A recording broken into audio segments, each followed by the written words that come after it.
Yamo akwaba emo achibiem do Badwam TV Badwam jumedie so yada Apostle Dr. Ni te kote gwase eni nkranshensem na afi praises nso yedi gina mu nka eka onkona nkenu nkwa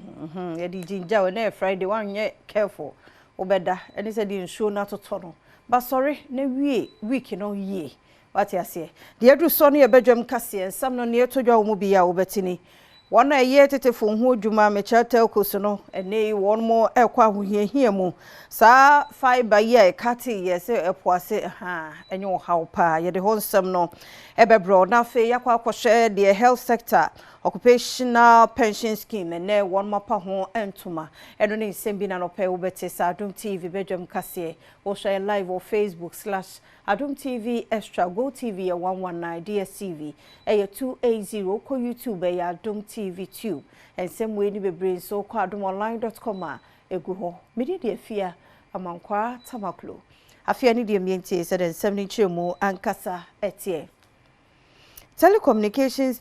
sector wo man Ghana mu ne womo efa hohihia mu ni nyina no eyese womo ma yen service pa na womo adwuma no so ebekọ nanimo no ni nyina nya ohaw Ghana Chamber of Telecommunications one EMIs Chamber of Ghana na aka wo ho abomu a on de nsama hodo yi etudwa kase no etwaso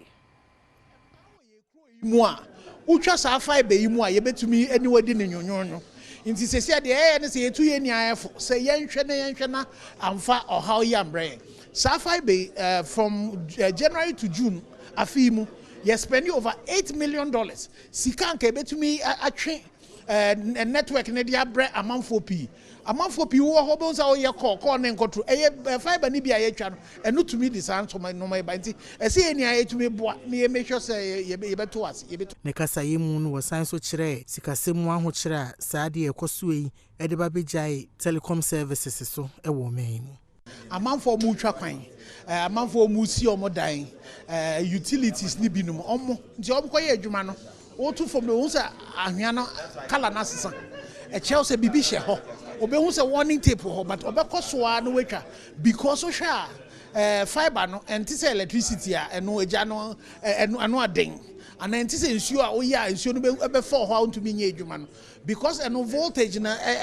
ahwode ni wo from nti omutwa ne keke na sa fiber iso eno na link ema ubenya ubetumi akasa ubetumi aye mobile money u data u internet no ma eno na deba nti e de how pi ebraye nia ne a make say health sector occupational pension scheme ya pa ho entuma eyemfie no hyehyɛ ya mpanifo de asi wani so hwɛ sa pomuden adwuma ye fo nso mbenya bibi de abo wo ho bra wadwuma ye mu ebia na yare bia kwa akoba wo mo ani enya wa hahane e wosikasem famu nti ene enei sa adwumadi a wapa ho ntumi scheme no nyame adom ye kwa anim pa yenim say all problems be brede and so ye kwa anim currently no ye kan ye AUM ye over 4.6 billion ubi ade nkete abem na this year ye theme ni say ye pese ye hu ekwan a ye betimi aka sa ne sika kakra ye nya ne be ka mukina na ensei na entoto mpata enu nti na ye hia na ade ba akon so ye pese ye hu ni say obi bia ho no ma asem bi ha no a efa sa HSOPS scheme hu a kwan wo ho se obekọ any of our offices and now be free yen office line no na we ya ibetimi ama wo mbua no member secretary Emma board of trustees perpetual ofori ampofo enso the same say etudwa our own internal processes is also one key area, and we are going to be guided by what we have heard today, and it's also informed us in this strategic plan that going digital in terms of our operations will help us to reach more members of the scheme and be able to offer better and fast services to our contributors. So what are the key outcomes that we are looking at? So in terms of the outcomes, we are hoping that when it comes to the issues of finance, at least we should be able to increase our investment income. Teachers and Educational Workers Union, you're trying to teach us a Trade Union Congress ehun wo ma bontrene say wo mo be strike one service of condition bia aban no ate ase na so bepem sa bre anya adwuma no wanye amma woni manimi yade a wo mo eje adwuma ye. We, the Teachers and Educational Workers Union of the Ghana TUC, wishes to express our utmost concern and disappointment regarding the prolonged delay in concluding, signing, and implementing the condition of service for our members in the Ghana Education Service and the Ghana Library Authority, the Ghana Museums and Monuments Board, as well as the public technical universities and the public universities, despite years of review negotiations. It is worrying that the issue regarding the various conditions of service for our members have been dragging for years now. The expectation of table members was that these documents should have been implemented by now. Unfortunately, for the past 4 years,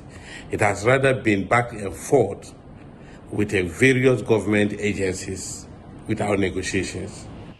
Resident engineer war Spinters flower pots fly over no ye another do. Now was here adwuma no de ohomunche mu aduokono 99% de omo awie de aka ne nyama nketenkete bi a wono beka ho se be ya ebe makwan na dabena da 19th November no Ghana mampani na ado dankwa akufuado ebe pa ho ntuma. Baby amigine eye flower pot eye Spinters ekwan so a flyover womo aye ne foforo no abra Adom news central for ye bedu ha no residence engineer a ono na ehwe project e kwasui eye ka kwan e de to Adom news central for enim say project womo edu eye 99% a enche bia no womo ebewie na omampeni ekufuado aba bebie ano na Adom news central for eboy homodin ye ne womanfo a womo etwi taxi bi ene okada for so etwetwe nkomo efa project no ne kure me no eso animu mpa do hwe bi mu ye nyuma bebile o mamba ye design painting efe o ma sha mu nkran me fi kwan no so ba no me na pavement no so ye de eba but me hu se me ye de me cross so me be me cross so mo de gate ye de ato o mo de padlock ato ano ise eba ne sisi a o mo amona me enchenchen no se o mo nya cross no se o mutie yen ne se kai hito mo sisi a obi jira bi obaka se na kwan mo ye no manje bebe nipa be de ebefa doro me ha me den omo so mo ye de omo ya fa ma omo nante wo kwan no ntimi ndi madu nkyere kakra me kire eni sa adwun a me kire bedi e the prince owusu esedu Adom news. Ghana Highway Authority acting Bono Regional Director ye Harold Atobra Echampon was here ne aban no ama won green light no akwan ahodo bi e wo Bono mantam no mu no ombenti be free ase e de ho dwuma. Road bi a wo Bono Regional Highway no contractor akoso ebia there are few deteriorated sections say ye ho en shishaya ye be make sure say bibia ye kama the success of Bono there far outweighs the challenges say be everyone ya for me just a few na ekwan no say ye pese ye ho ye ne kama eno echi no Bono mantem no musoafo Justin Owusu banahene enso ehye Ghana Highway Authority for say wono momfa abefo kwanso eni wondwuma se ne be ya akwan ahodo a wono mo ba besisi won potem ho no ebetumi achede ama wono mo. The Ghana Highway Authority has played an indispensable role in enhancing the economic growth and socio-economic development of our beloved country. The improved roads network have facilitated economic growth and created avenues for commerce, trade, and social cohesion across our communities. 50 years of service to our nation is not small feat, and your continuous efforts have significantly contributed to Ghana's socio-economic development. Bayenyina no so na Adom TV Badwam kase na ha na be makwan na no pay ye de siaseda no ya wodia emre ne adaje a wode maye wada wo matwen yen ya wode bonkrata no wa ha online de no bi nso wa ha emfanto so